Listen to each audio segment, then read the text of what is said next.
Marcos 1,40 diz assim: E aproximou-se dele um leproso que, rogando-lhe e pondo-se de joelhos diante dele, lhe dizia: Se queres, bem podes limpar-me. E Jesus, movido de grande compaixão, estendeu a mão e tocou-o e disse-lhe: Quero ser limpo.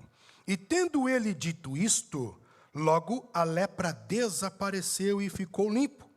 E advertindo-o severamente, logo despediu.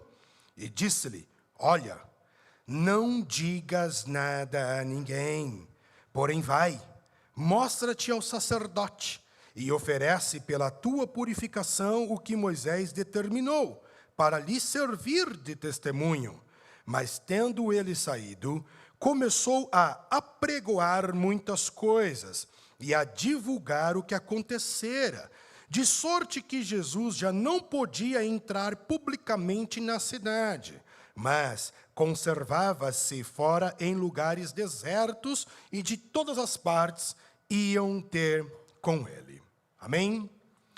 Irmãos, Evangelho segundo Marcos, ele faz parte dos evangelhos sinópticos. Esses evangelhos sinópticos, eles vão referir-se à igualdade. Então, quando falamos sobre Mateus, Marcos e Lucas, estamos falando de similaridades. Então, as mesmas histórias que estão em Mateus, também estão em Marcos, também estão em Lucas. Então, nós vamos ter ali particularidades e similaridades nesses três evangelhos. O único evangelho que vai diferenciar desses três seria o evangelho de João.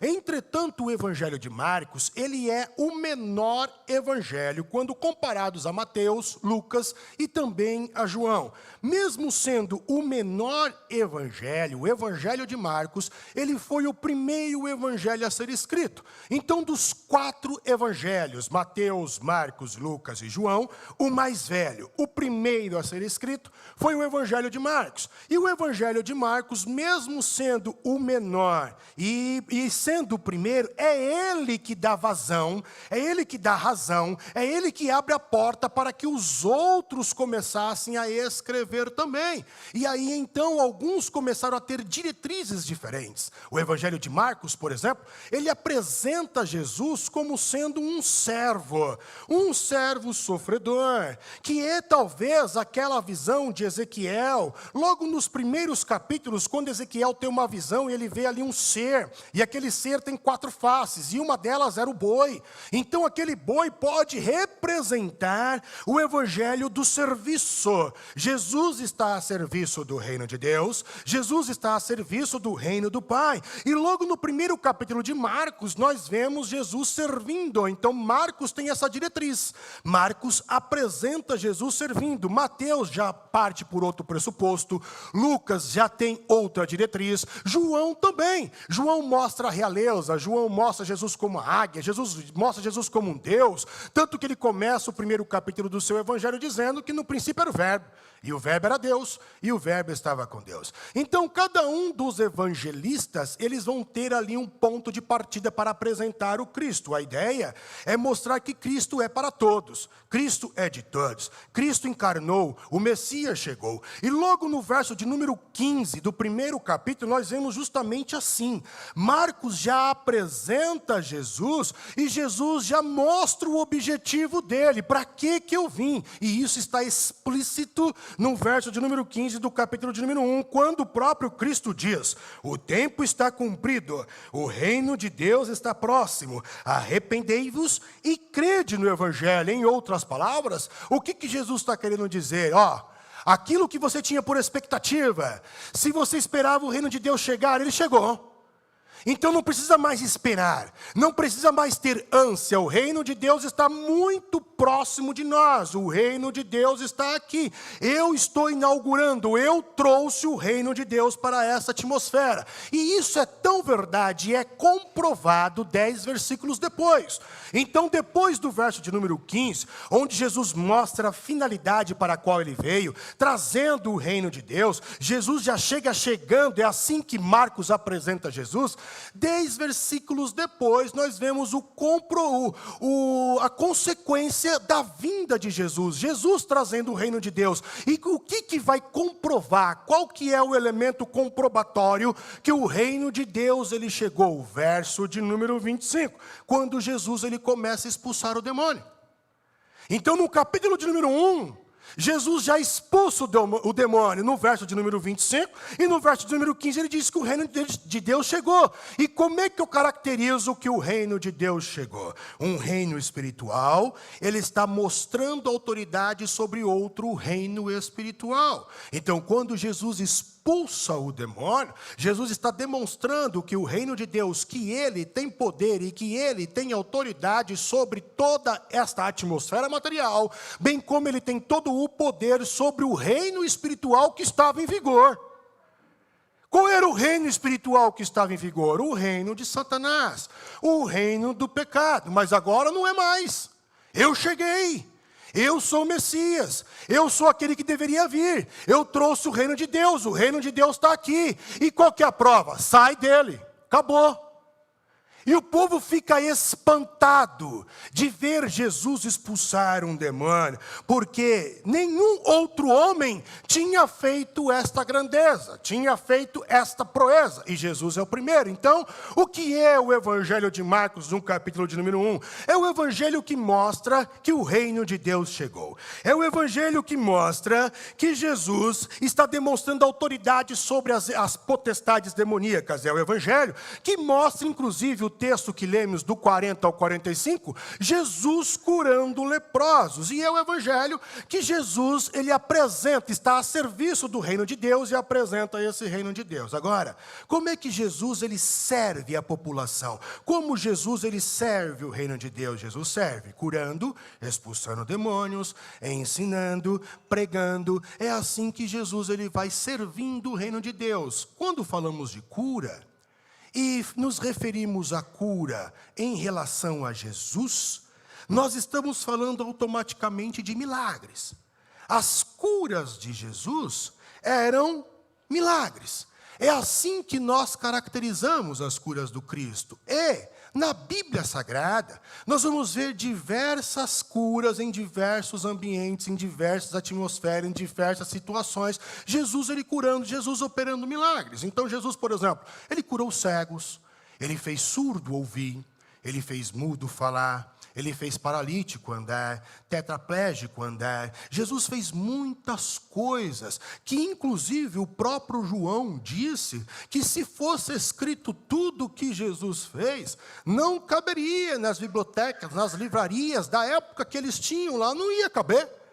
É muita coisa o que Jesus fez. Então, o que está escrito, existem ali milagres que causam espanto. Então, quando falamos das curas de Jesus, estamos falando também de milagres. E dentre eles, Jesus faz o quê? Ele multiplica pão, ele multiplica peixe, ele cura a mulher do fluxo de sangue, ele demonstra controle sobre os fenômenos geográficos e, inclusive, expulsa demônio. E tudo isso fala de cura e tudo isso fala também de milagres.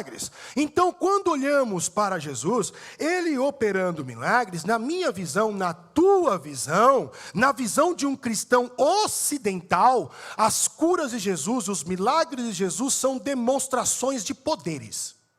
Eu vou repetir. Na visão de um cristão ocidental, as curas de Jesus, os milagres de Jesus são demonstrações de poderes. Entretanto, não é assim que funciona na visão de um judeu. A visão teológica de um judeu, em relação às curas de Jesus, não é a mesma que você e eu temos como cristãos ocidentais. Para nós, as curas, os milagres de Jesus são demonstrações de poderes. Para o judeu, já não. Para o judeu era um sinal. Como o judeu encarava os milagres que aconteciam no seu território? Sinal. E por que encarava como um sinal e não como demonstração de poder propriamente dito? Porque eles tinham uma ânsia, eles tinham uma ansiedade, um desejo, eles estavam numa expectativa. E qual a expectativa? A expectativa de que o Messias viria. É a promessa, desde o Éden. Vai vir alguém, vai pisar a cabeça da serpente. Isso aí foi se renovando diante da história de Israel, dos profetas, dos salmos, de todo mundo. Foi se renovando essa profecia do Messias. Então eles criaram ânsia. A qualquer momento, a qualquer tempo, o Messias vai chegar. E qual que era essa ânsia? Como era essa ânsia? Como eram essas expectativas? Quando o Messias chegar, ele vai curar o cego de nascença. Curar um cego de nascença era uma característica atribuída somente ao Messias, segundo os judeus. Porque curar um cego de nascença era uma maldição que, segundo eles, o próprio Deus tinha colocado. Isso, segundo eles, tradição. Eu não estou falando, isso aí não está escrito na Bíblia. Isso aí é o que eles acreditavam. O próprio Deus tinha colocado. Então, quem é que pode quebrar a maldição que Deus colocou? Só Deus. Então, curar um cego de nascença era algo que só Deus poderia fazer. Quando o Messias vir, ele vai controlar os fenômenos geográficos. Quando o Messias vir, ele vai nos libertar das amarras do diabo e vai expulsar esses demônios, vai expulsar Beelzebub. Quando o Messias vir, ele vai fazer milagres que vão causar espanto em nós. Quando o Messias vir, ele vai provocar, sim, ali um alumbramento, havia aquela expectativa. E quando Jesus ele chega, no Evangelho de Marcos, ele já demonstra sinais. Vocês não acreditavam que quando o Messias chegasse que ia expulsar o demônio? Então agora para de ficar olhando para as profecias, para de ficar olhando para a expectativa, porque eu cheguei. O reino de Deus está aqui.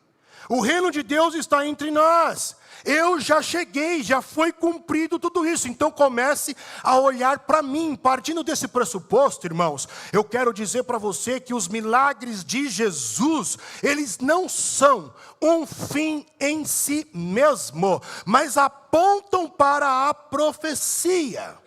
Apontam. E isso me faz lembrar de um ditado chinês. Tem um ditado chinês que diz assim: o sábio aponta para a lua, o tolo olha para o dedo. Vou repetir. O sábio aponta para a lua, o tolo olha para o dedo. Então, quando Jesus curava, ele estava dando indícios, sinais de que chegou. O reino de Deus chegou. Só que os judeus olhavam para os dedos.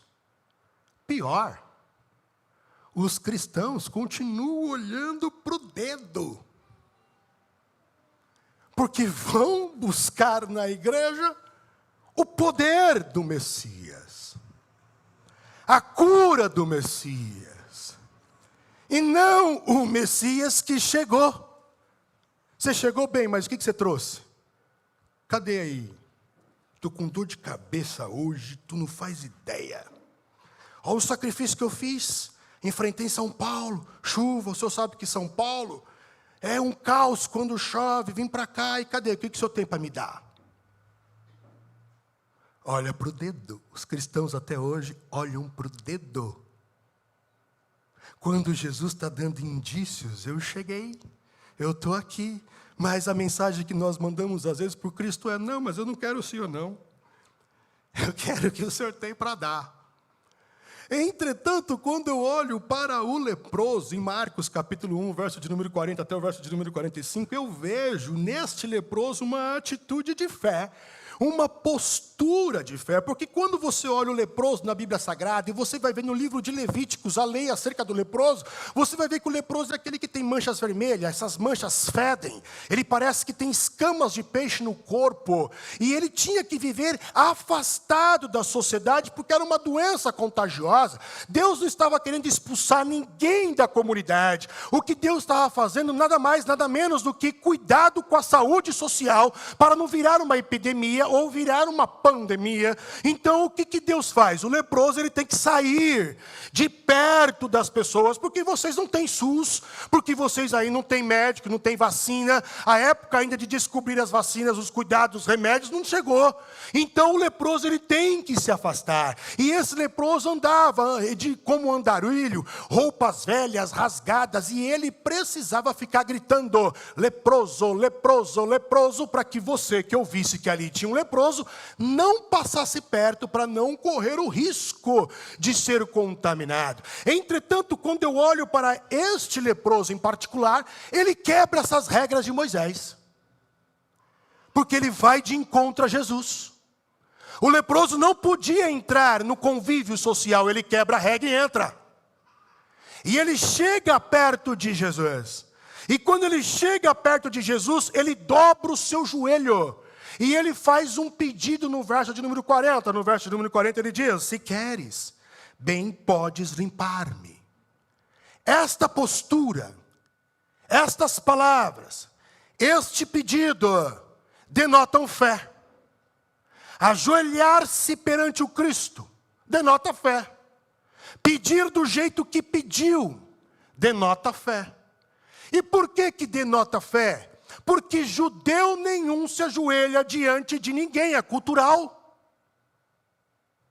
Judeu não se ajoelha diante de ninguém. Lembra de Esther, Mardoqueu, talvez na sua Bíblia Mordecai? Por que ele ia ser morto? Porque não dobrava o joelho. Por que Sadraque, Mesaque e Abednego foram jogados na fornalha? Porque não dobrava o joelho. Judeu dobra o joelho para quem? Para Deus. Qual que é a mensagem subliminar que esse leproso está mandando aí para toda a comunidade judaica, para nós, para todo mundo? Qual é a mensagem desse judeu? Eu estou de joelho dobrado perante ele. Em outras palavras, ele é Deus. Ele é o Messias. Porque judeu, culturalmente falando, não dobra o joelho. Então, ao dobrar o joelho, ele reconhece que Jesus, diante dele, quem está é Yahvé. É o grande eu sou. Ele está aqui. A mensagem que ele manda é: sendo Deus, ele é o único que tem o poder de tirar a lepra de mim, como nós acreditamos, a expectativa. E o que Jesus faz? Verdade, o reino de Deus chegou, quero ser limpo. E ele é limpo. E ele é curado. A mensagem que esse leproso, ele está mandando é o seguinte: não tem problema ele me tocar.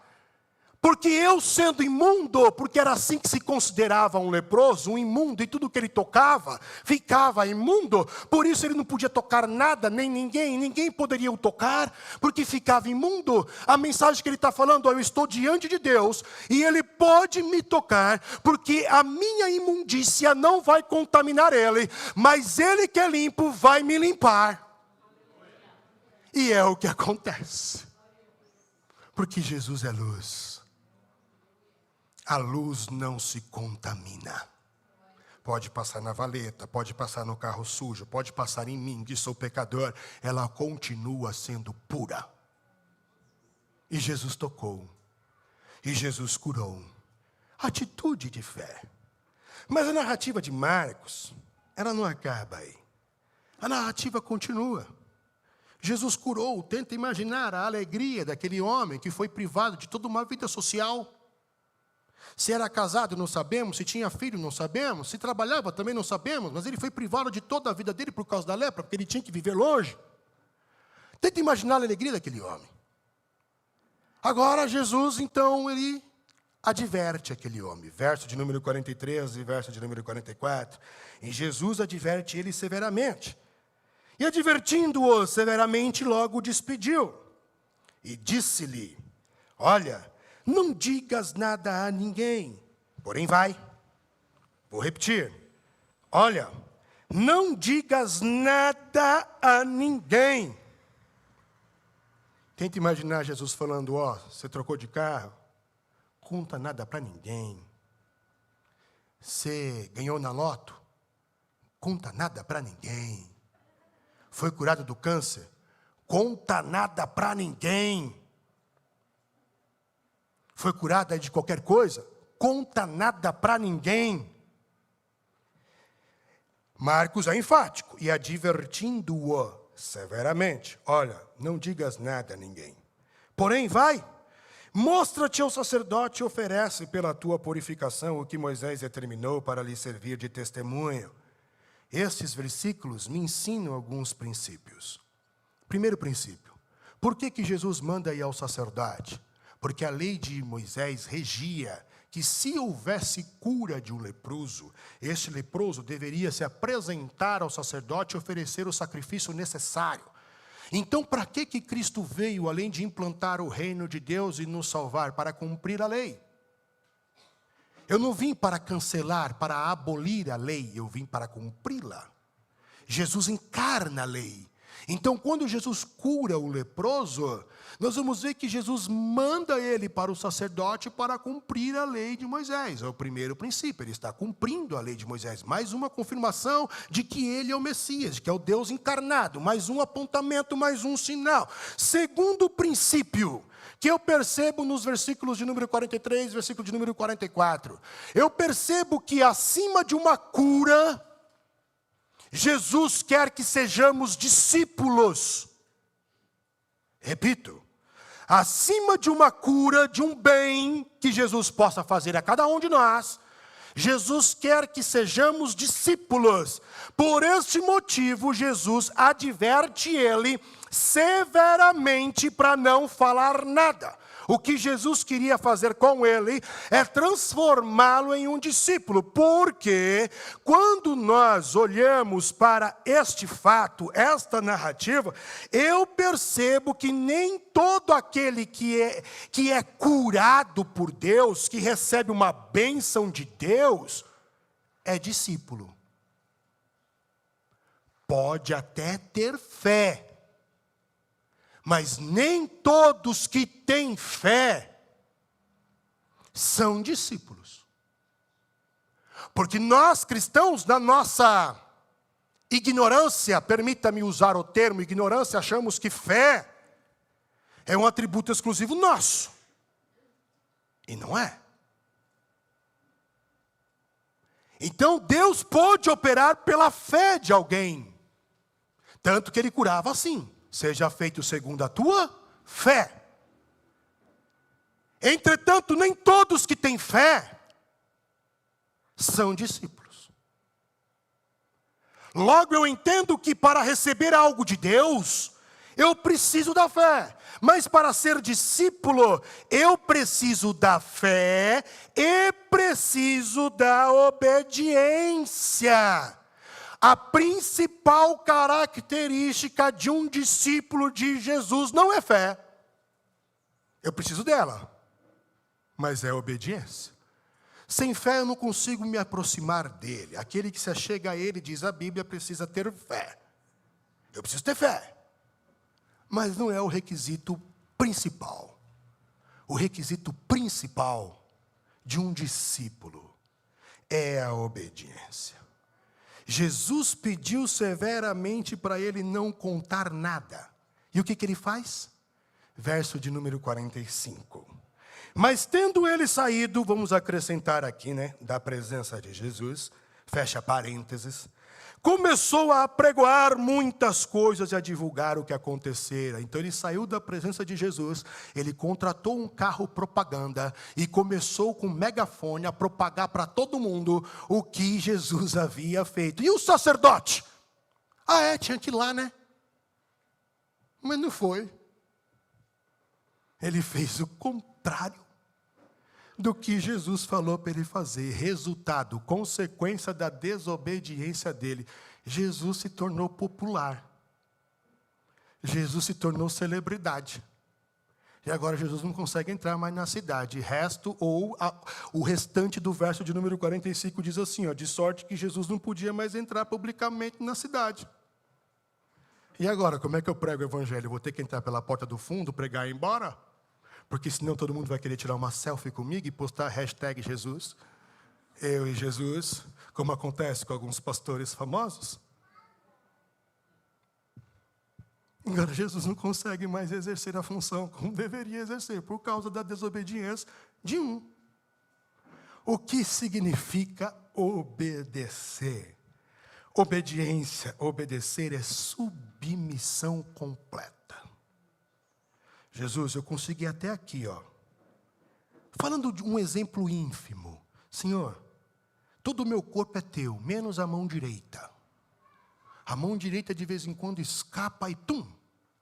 Todo o meu corpo é teu, menos a língua diante da minha esposa. A língua diante da minha esposa, às vezes, quando ela me irrita, solta aí algumas expressões calientes. Aí eu falo algumas coisas que não deveria.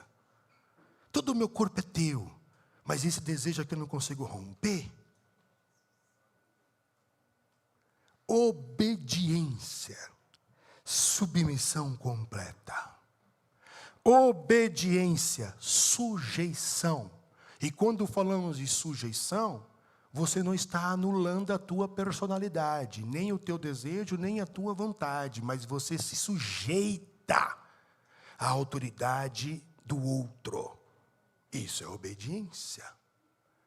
Obediência é estar sob o comando de alguém. Então você está aqui parado, te dá um comando, você vai e executa, você volta. Te dá outro comando, você vai e executa, você volta. O discípulo é assim. Obediência é submeter à vontade do outro. Obediência é atender a um chamado do outro. Então, acima de bênçãos, acima de bens, acima de curas, acima de um gênio da lâmpada que Deus pode ser, o que Deus quer fazer com cada um de nós é nos tornarmos discípulos, sujeitos como Ele foi sujeito ao Pai. Senhor, se possível for, passa de mim este cálice. Jesus está mostrando o quê? Vontade, desejo, personalidade, individualidade, personalidade. Ele é uma persona, uma pessoa ali, com desejos e vontades. No entanto, ele se sujeita à vontade do Pai. Isso é discípulo. Tanto que o próprio Cristo, sendo Deus, disse: o que eu falo é porque eu ouvi meu Pai falar, o que eu faço é porque eu ouvi meu Pai fazer. É aí, então, que nasce mais uma incógnita. O que é o discípulo? Como é que eu identifico um discípulo?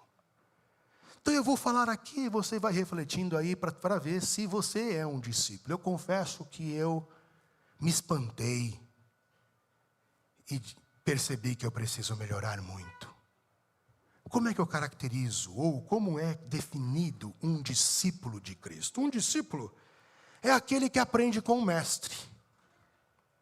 Básico, até aqui tudo bem. Ok. Um discípulo é aquele que anda atrás do mestre, como sombra do mestre. Levando isso para o contexto de Israel, Jesus andando naquela rua que não tinha asfalto, pó, ele sendo levantado pelo vento e pelos passos do Cristo, e aquela poeira, aquele pó, impregnando nele, no discípulo. O discípulo é o que tem impregnado o caráter do seu mestre. Quem é o discípulo? O discípulo é aquele que observa o mestre fazer e faz igual. Então, se Jesus deu ao outro lado da face, o que eu devo fazer?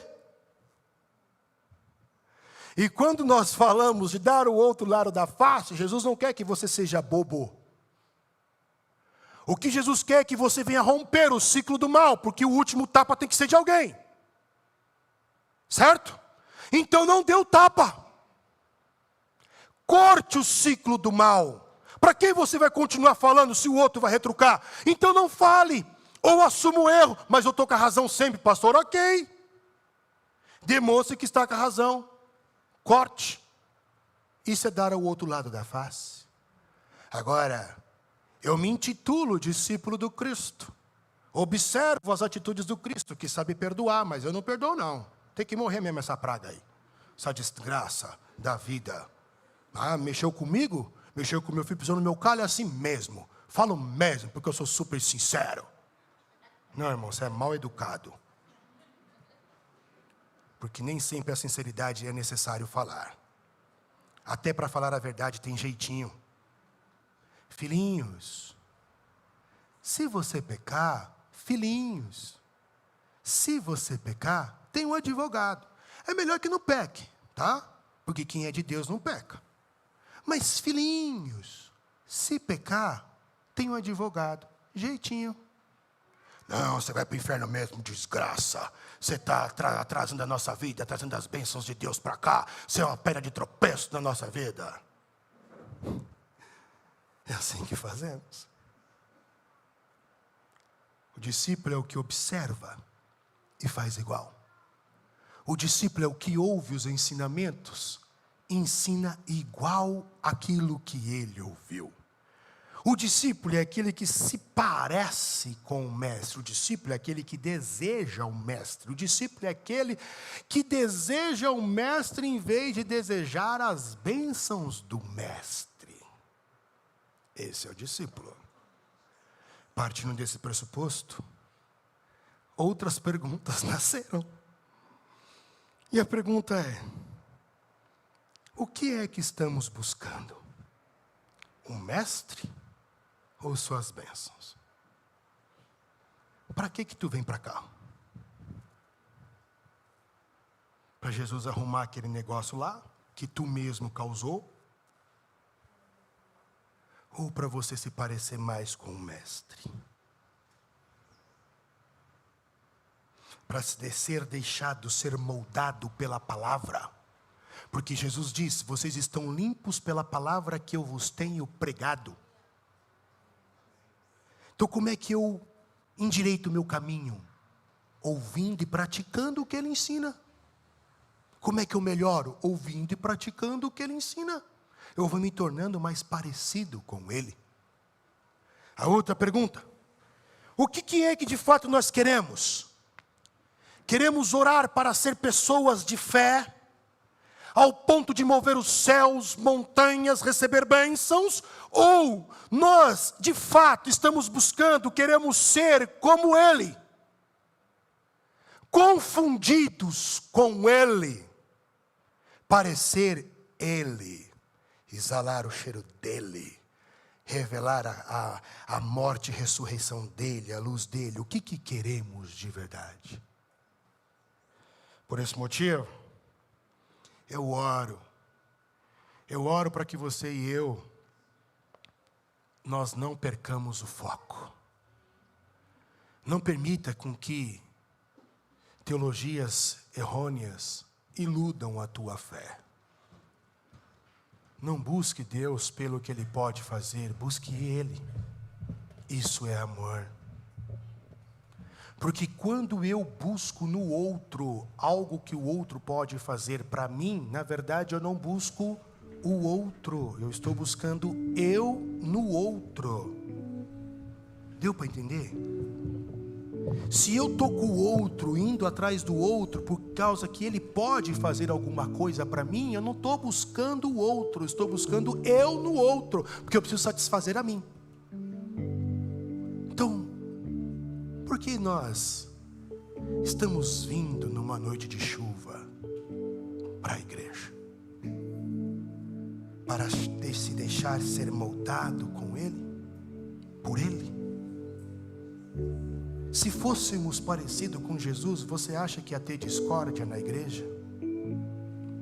Se fôssemos parecidos com Jesus, você acha que ia ter homens que iam bater em mulheres? Se fôssemos parecidos com Jesus, você acha que ia ter opressão, escravidão, abuso, violência de toda sorte, de todo tipo? A solução para uma raça caída tem nome: Jesus Cristo. É por isso que Jesus diz: vós sois o sal, vós sois a luz deste mundo, vós sois meus discípulos. Pai, disse ele, eu oro para que eles sejam um, assim como o Senhor e eu, nós somos um. Sendo um contigo eu te revelei, que eles possam me revelar sendo um. Nós só vamos conseguir revelar o Cristo na união, primeiramente com Ele e segundo uns com os outros. No reino de Deus não há lugar para divisão, para segregação, para racismo, para capitalismo. No reino de Deus não há lugar para isso. O reino de Deus é um reino de amor. Então, se você quer ser discípulo de Jesus, você tem que ter fé. Mas acima de tudo, obediência. Se você é um filho mal criado, que bate o pé, porque eu, pai, só eu faço as coisas, porque você não manda o outro ir, e o outro tá fazendo o quê? Porque você não manda o outro ir, não vou fazer não, eu já fiz semana passada, o ano passado. Se você é esse tipo de filho, então eu te convido a rever os seus conceitos. Seja obediente. Pois Samuel, o profeta, em seu livro, escreveu que é melhor obedecer do que sacrificar. Que Deus os abençoe.